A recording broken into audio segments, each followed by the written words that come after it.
Uea ki te uru,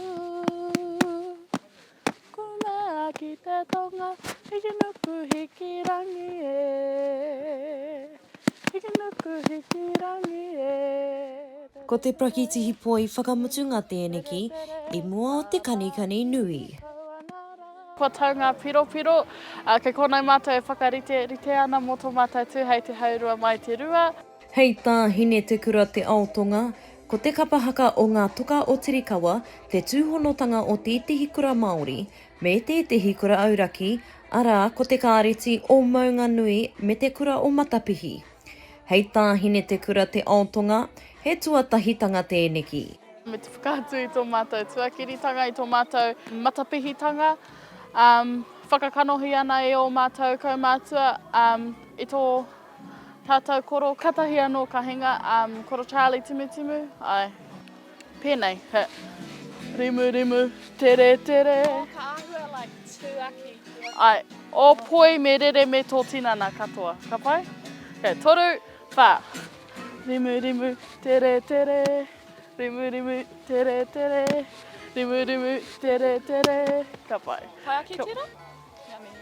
For me, last year at regionals, it's like a huge step up. Like last year, I'm not going to say it was easy because it definitely wasn't, but this year is like so hard. Like you have to be dedicated, come along every time, just real full on, but ultimately worth it.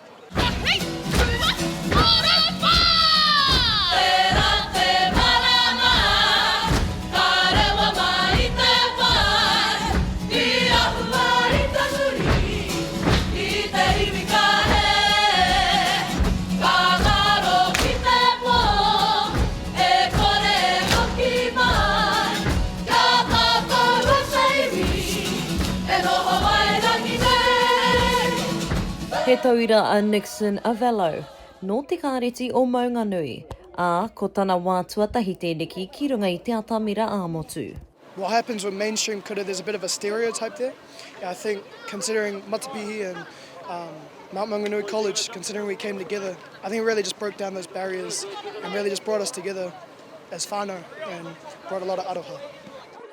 Nā te kaha o te hono a ēnei kura e rua, kua whai hua te kotahitanga.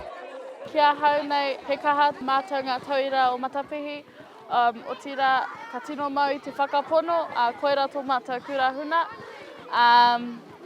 Koera pia te rerekētanga o mātou ki era atiropu. Our kura definitely brings a lot, Matapihi brings a lot, and I think bringing them together just makes something unique.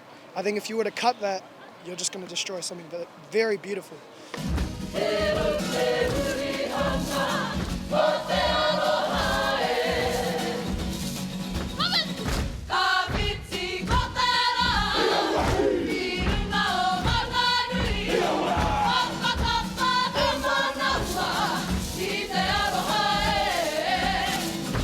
Ko Ngā Toka a Tirikawa, te kapa hau kāinga tuatahi o tauranga moana, kua piki ki runga I tō rātou atamira.